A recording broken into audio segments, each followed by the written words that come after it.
I really truly feel it is 100% of us have felt this at some time of our lives.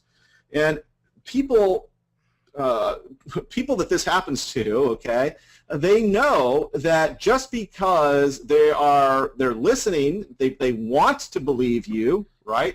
They want to believe that it's going to work for them. They want to believe that they're going to have all these great benefits and see this transformation in their life or their business, whatever you're selling, all right?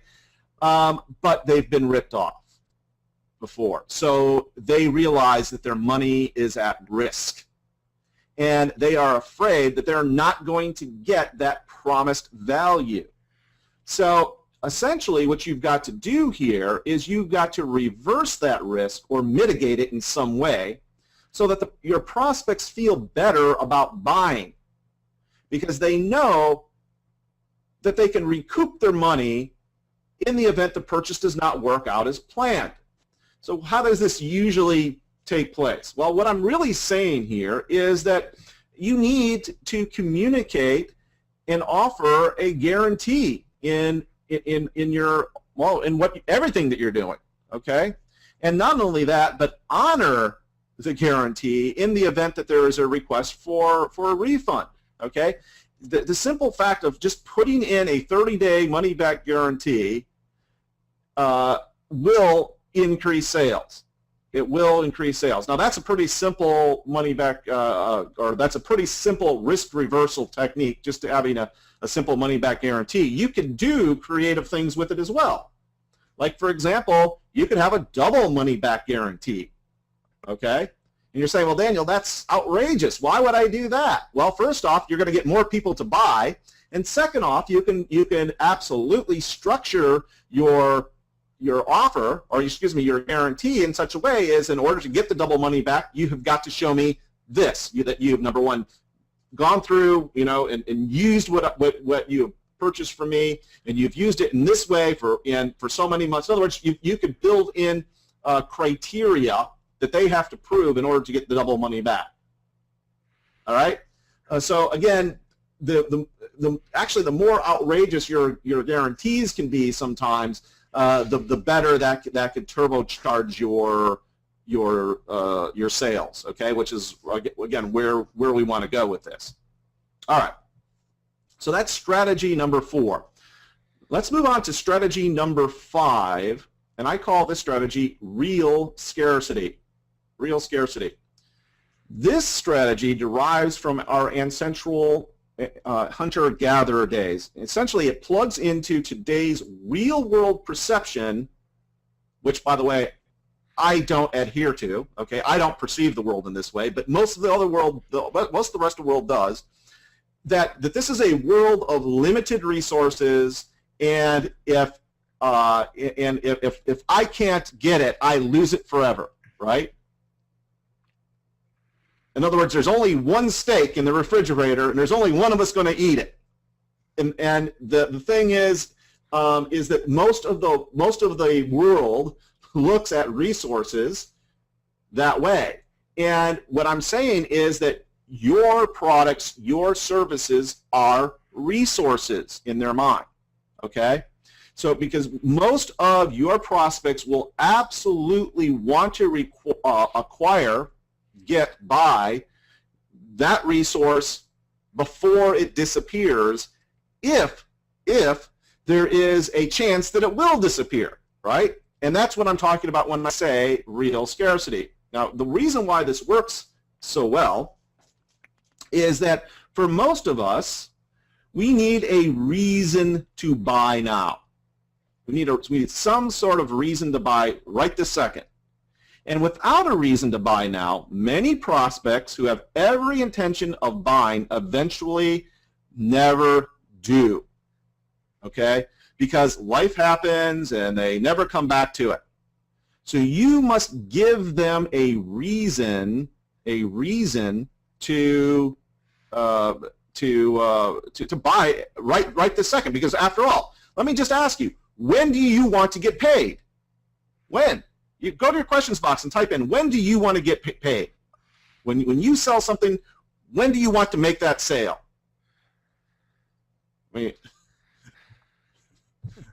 I always love asking that question. Now, says Frank. Now, says Joseph. Now is good, says Jim. Now, said Heidi. Steve says now. There and then, says Frank. Absolutely. Up front, yes. Before the fact. Now, says Kenneth. Now, says Tom. Okay, cool. Good. We're yesterday. I love that. Yes. I'm with you, David. All right. And at least twice. Yes, Jim. Excellent. Great. Okay, cool. Well, this is how you do it. This is how it's done, okay? Here's implementing this strategy. You must use a real scarcity in your offers. And what I'm talking about here is essentially two mechanisms, two ways of doing this. There's the time limit, okay, time limit. For example, 3 days and the offer expires, and you can't get it at all after then. Or 3 days and offer expires and the price goes up. All right, that's a time limited. Or you could do a quantity limit, a limited type of scarcity. In other words, you only need, say you're coming up with a new product or a new software or a new service, you only need 10 beta testers. Right? 10 beta testers. That's all you're going to sell at this price, and it's going to be for, you know, and I'm looking for beta testers, and you're going to give it to them at, you know, some reduced price than what you will sell it for later on, right? Quantity limited. Or some sort of small group coaching. You've probably heard this close before. Well, I want to keep our group small and intimate so that I can give you the personal attention you need. Okay? Well, this is a quantity limit scarcity strategy in use. All right? One for the internet marketing folks is you see it all the time as dime sales. And for those of you that don't know what a dime sale is, it's essentially where a product starts out at a dime and goes up by a dime with every new customer, right? So the people that jump on it quickest get it for the least amount of money, all right? So these are some ways of doing that. And Lawrence, I know that you had something else that you wanted to add here as well. Absolutely, yes. Based on some of the research that I've been doing over the last 25 years or so in this area, this is another one. I wouldn't say double underline this. I would say triple underline it, because this idea of scarcity, like you mentioned earlier, it's built into us. It's in our DNA, and it comes from the times when people, you know, were starving and hunting and gathering, and somebody would go and get some food and bring it back to the cave, and there really was only a limited amount. And people just kind of have that feeling. Now, here's two things I want to say about that, though. One is, do not lie to people.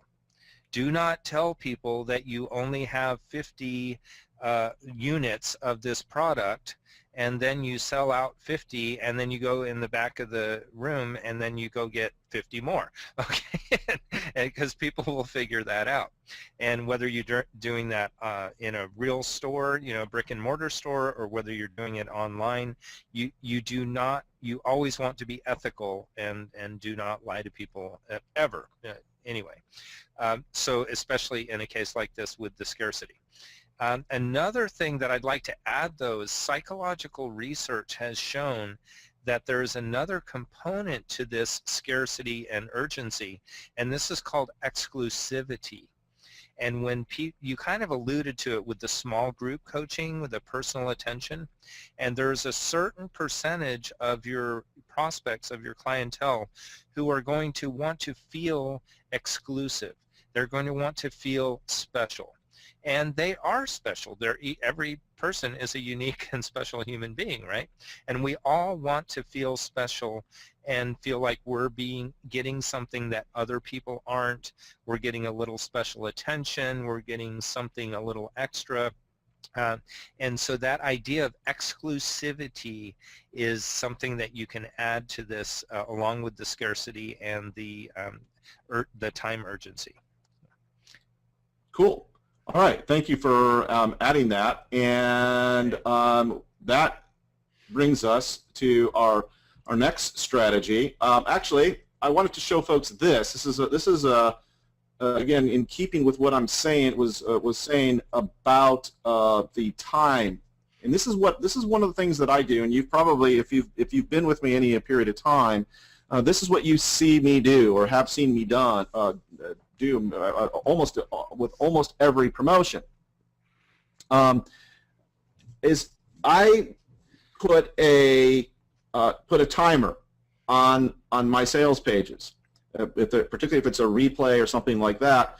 And the thing is that the people that are going through that link and through that page do, in fact, get a special deal. They do get it. And they're only going to get it as long as the page is up. And that's one of the reasons why I take and have put and use a countdown timer on just about all of my replay pages and in some of my my special deals on sales pages when I run some sort of a launch. And so I wanted to give you a resource here. I really like this this timer. It's called the UJI timer for WordPress. So if you're running specials on your website and those websites are WordPress based, and I realize many of you that is the case, you can go and download this UJI timer for free and install it as a plugin, and it's got this really nice graphical and animated interface that will count down. Now here's the rub. When it counts down to 0, it automatically redirects the page. And you could redirect the page anywhere you want, right? And what I do is I redirect it to what I call my sorry page. And essentially it goes to a page that looks like this is the page. It's a screen cap of that page. And it's just me with just doing a talking head video saying, I'm sorry, but this offer is already expired. And they cannot get that deal. It is over. And I'm curious, how many of you on webinar now have seen this page where I come out and say, sorry, but this offer is already expired? Just curious, how many of you have seen this? Okay, a bunch of you here. And you have the perfect expression on your face there too, Dave. Yeah, I'm sorry. Thank you. So yeah, in the thing about this is, if you're doing this, you have got to live up to what you say. Now, I've had marketers go on and say, well, yeah, my timer goes to 0, but I leave it on for a few more hours or whatever. And I'm opposed to that. Okay? The reason being is you want your prospects, your customers, to believe you when you say something. And if you say this thing's going to expire at a time and date certain and it doesn't expire, then they're not going to believe other things that you say. You see, it's really kind of, you've got to be completely transparent and a person of your word. Okay, that's kind of what I equate to this. And will you lose some sales in the short term? Yes, you probably will. You probably will. But what you gain is a audience that does believe in what you say, or at least a larger percentage of them believe what you say, that experience this. And because of that, they are much more likely to take action when you say something in the future. Okay, So that is my sorry page, and you might want to steal that idea and use it in your own business. All right. Let's go on to strategy number 6 here. And I call this the ask, or the call to action. All right. Now, a couple things I want to say about this. First off, most sales will not be made, I'll say this again, most sales will not be made without a call to action of some kind. In other words, you must ask for the sale, okay? You must ask for the sale. Now, the reason this works is that your prospects, you, me, everyone, we are all hardwired to respond to questions. Yes or no, okay? They are much more likely to take action based on your asking for a sale than not asking at all. Why? Because we are not hardwired to take or to respond to questions that aren't asked. You see the nuance here? You've got to ask for the sale. And some of your prospects are absolutely going to say no, but there's going to be a percentage that say yes just because you asked for them. You asked for it, for the sale. Okay? So here's how I go about implementing this. I will ask for the sale, number one, after explaining disproportionate value. Okay? I'll then ask for the sale again after I explain the risk reversal. I'll then ask again after I remind them of their pain of loss, and that's actually going to be in a little later strategy. And then also after I go through the bonuses and after every objection is answered. In other words, a call to action gets inserted after each phase of the, each one. So you explain your offer, ask for the sale. You talk about your guarantee, ask for the sale. You remind people that if they don't get your product or service, that they're going to be missing out on some benefit in their life, then ask for the sale. Then you tell them all the great bonuses, the icing on the cake, so to speak, and then ask for the sale again. And then you're going to get objections from some people. And by the way, those objections could be answered in FAQs, but then you're going to answer, or you're going to ask for the sale after you answer their objection as well. Okay? So how many times are we talking here? 1, 2, 3, 4, 5 times at a minimum. At a minimum that you are asking for a sale. And it doesn't have to be a hard sell. It just asks, is now a good time to buy? I'd really like you to buy now. Something along those lines. All right?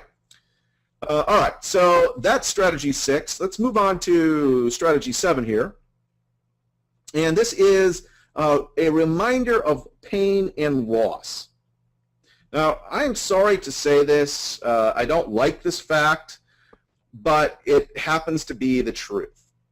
And prospects are motivated by pleasure for sure, or obtaining benefits of some kind. But arguably, they are even more motivated over a fear of loss of some kind.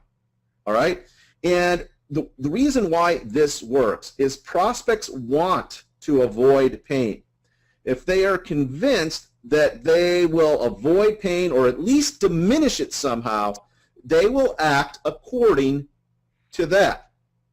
All right? So very, very important that you remind your prospects that hey, if bad things can happen if you don't take exercise your ability to invest in yourself by investing in whatever it is you're offering.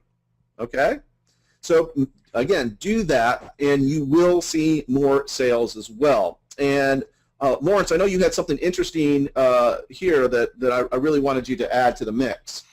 Yes, absolutely. And this is, again, this is one of those kind of almost contradictory to common sense psychological principles that we would think that, for example, if someone let's say if you're standing up on a stage and you're giving a speech, and you just hold up a $100 bill and ask who would like this $100 bill. Well, you might get a couple of brave people to come up on the stage and say, oh, I'd like that $100 bill, thank you. But most